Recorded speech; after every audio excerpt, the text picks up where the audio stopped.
Hey everybody, I'm Firewalker, and I feel kind of bad that I haven't posted a video in the last 4 weeks plus a couple of days, but I hope you understand I've been incredibly busy procrastinating. You'd be surprised how time-consuming procrastination can be, but I assure you, this video has been on the top of my list of things that I should probably get done for the past 3 weeks at least.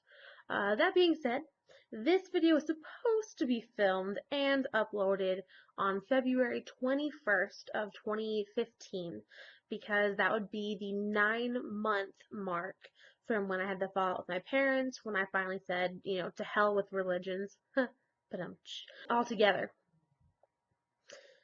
And so I wanted to do a little bit of an update. We're going to go over the very first domino, the doctrine of human responsibility, or better known as the concept of sin, which was the very first thing that I actually rejected.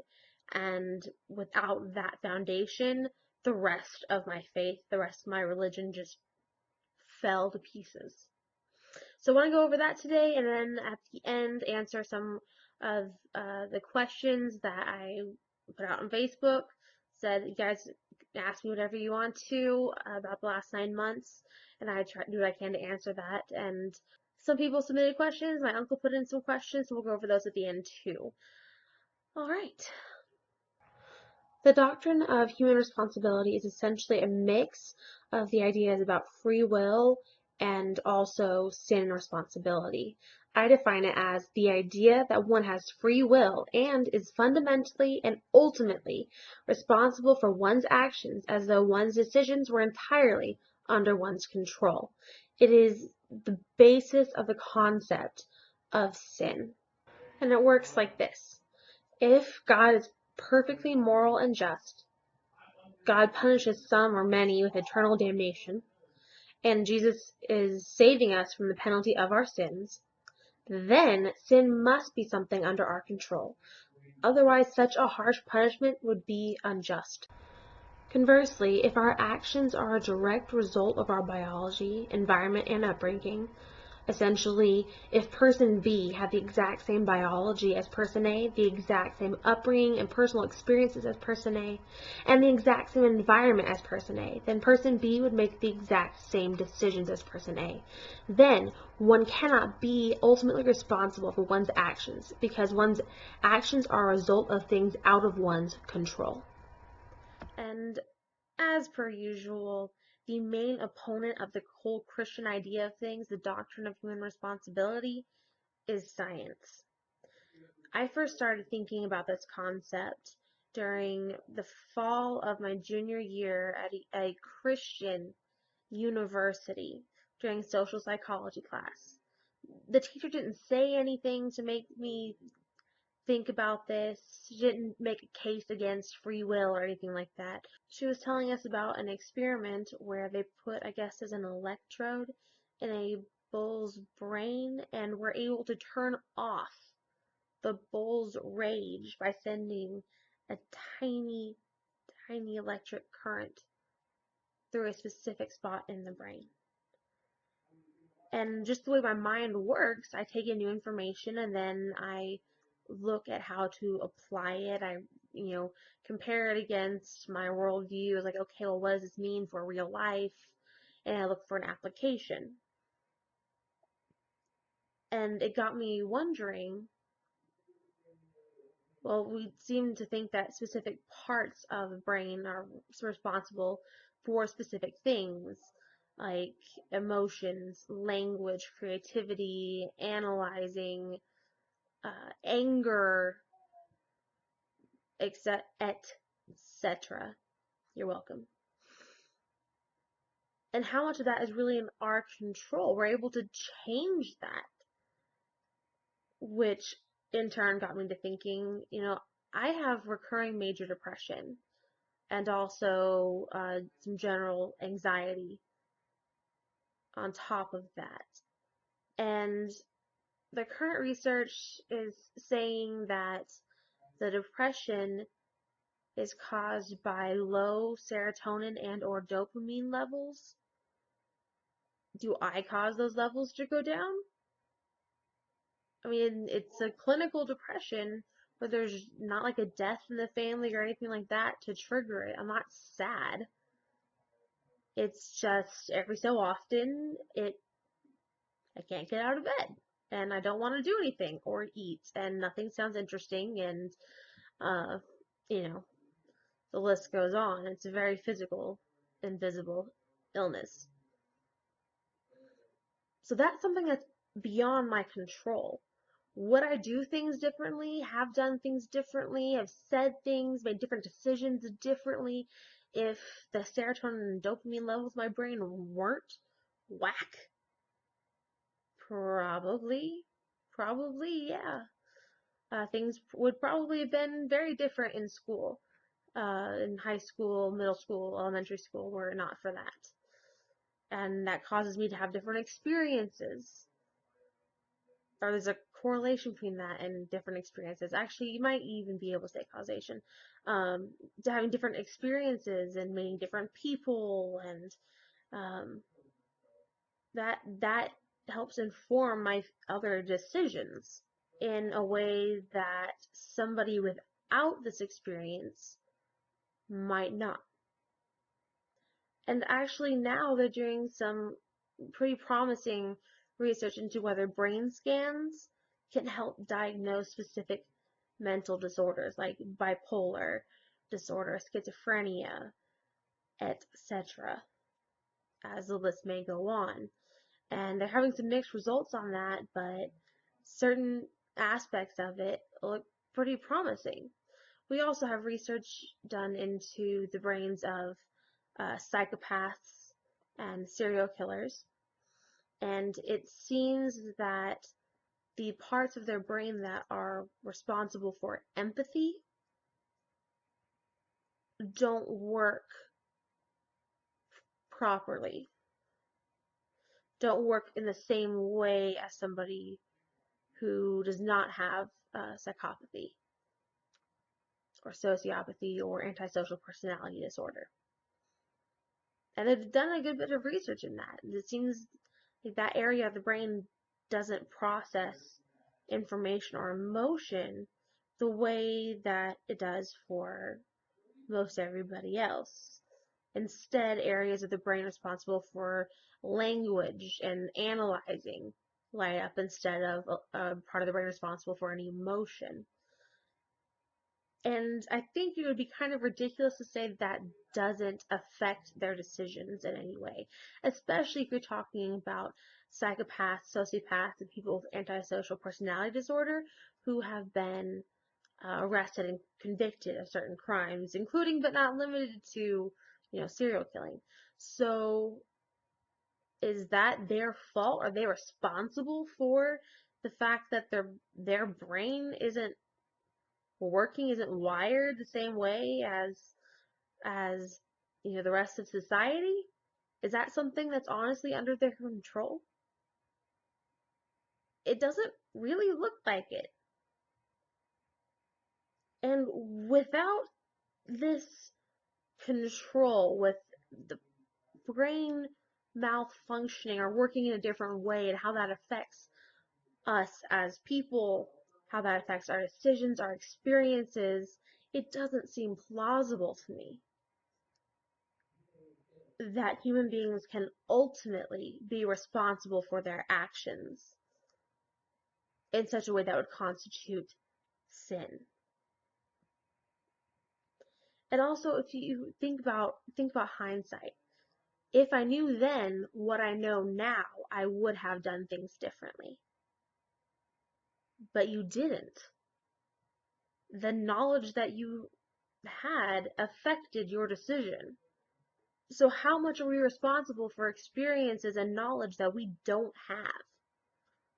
And how that affects our decisions. I just don't see any way for sin to really be and ultimately be a human being's fault.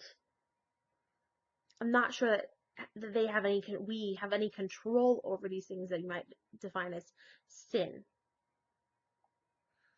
Now, without this concept of sin, there's nothing for Christ to save us from. There's no reason a moral God would send people to hell. The entire faith just begins to crumble. I start questioning the morality of God about everything, and the rest is pretty much history. My faith did not survive this onslaught of science and rational thinking. And yeah, that's what happened. That's how I think about free will, sin, the doctrine of human responsibility. I rejected that. I still do. I'm sure all of you have different opinions about that, and I would love to hear them and read about them in the comments below, or through my email, or through my Facebook. Any of the above. Hell, I'll even accept owls. If you want to send me a letter via owl, go right ahead. Also puppies. You can send me a letter via puppies as long as I get to keep the puppies. And that would make me really happy. So, on to the 9-month question. So those of you who aren't interested can now check out, but not until after you like and share the video. And also subscribe so you don't miss, the 1-year anniversary of this major decision of mine. When I had to fault my parents, I left Christianity entirely, because I will be doing a video on May 21st, 2015, where I'm going to list/discuss all of the things I can currently think of that I cannot believe I used to believe. And I am not going to be able to get through that with a straight face. And some of them are really bad. So you don't want to miss that. Make sure you subscribe so you don't. And other than that, we can move on to the questions. How long did it take for you to change from a believer to a non-believer? I guess it depends on when you want to start counting. From when I became a believer, from when I first had doubts, or what. It took me a year to realize and accept that there was no such thing as sin or hell, and that without either of those things, there was really nothing for Christianity to stand on. Those 3 things took about a year, and then once I got there, it took me another year to give up on religion as a whole. What did the change feel like? Well, the process felt like absolute chaos. I felt like my life was tearing apart at the seams. Everything I knew about the world, politics, myself, humanity, everything was changing. Once I got through the initial stages of deconverting, though, I remember thinking, is this what happy feels like? And it felt very peaceful. Why didn't you change sooner? Most of the time it had to do with Pascal's Wager. Other times it was just general fear that everything I knew could be wrong. So I guess it could also be partly stubbornness. Of course, this was really the first time in my life that I'd really been around anybody who wasn't some type of Christian. The first time I'd really been exposed to questions that had answers that I didn't like. How do you think your life would be different if you hadn't been raised with a religion? I would imagine that I would feel less guilt whenever somebody else wasn't happy. I think I would have had a higher sense of self-worth, because my self-worth would be tied to nothing, essentially, except maybe my parents, but that wouldn't change from what it already was. But even as independent as I was and what high self-esteem I had, high self-efficacy, my sense of self-worth still came from God because I was taught that we are nothing, we don't deserve anything good to happen, we deserve hell, all these negative self messages, but that God loves us and we live because of him or worth something because of him, and it's still the self-worth was coming from and was placed in someone else's hands. And so when I left religion, that came back to me, and it's a lot easier to deal with criticism or rejection because I honestly feel like I'm in control of my self-worth. So that could have possibly been different. How much of the fallout with your family is due to philosophical differences, and how much just have to do with personalities and family dynamics? I'm gonna have to read this one. It's undeniably both. There are always conflicts within a family, and it's not like we've never fought or had our differences before, and it's not like there was nothing else that factored into the situation. But when philosophical differences came about, there was no end to the conflict, and it became a toxic relationship. I think it would be fair to say that philosophical differences, more than simply religious differences, were the underlying factor, though. My fiance's parents are Christians, and they have never stopped being loving and supportive of us. We don't walk on eggshells. They send us home with tons of food every time we see them.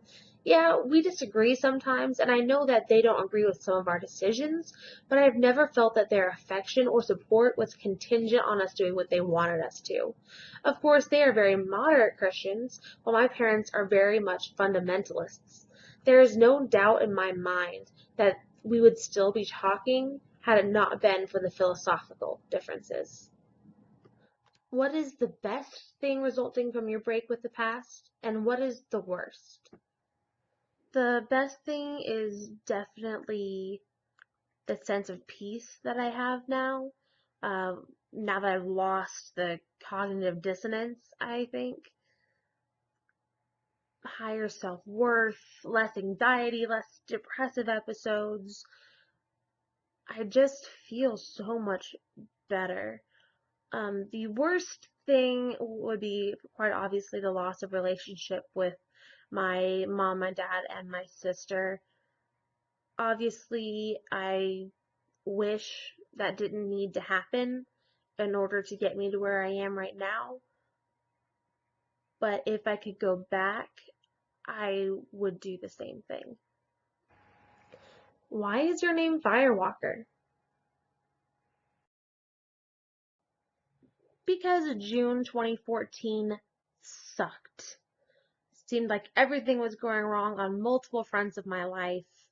The world was coming to an end, mine anyways, and as I was picking up the pieces, it felt like I was making my way through hell. You know, if you're going through hell, keep going, and what have you. And all the Phoenix related names were taken. Alright, if you stuck with me throughout this entire video, you are officially my favorite person ever. If you haven't already, be sure to subscribe, especially so you don't miss the 1-year anniversary video. We're going to have tons of fun with it. If you have any other questions I can answer or a different idea about free will and sin, then be sure to post them in the comments below. I will see you all next time, and hopefully it won't be a month from now.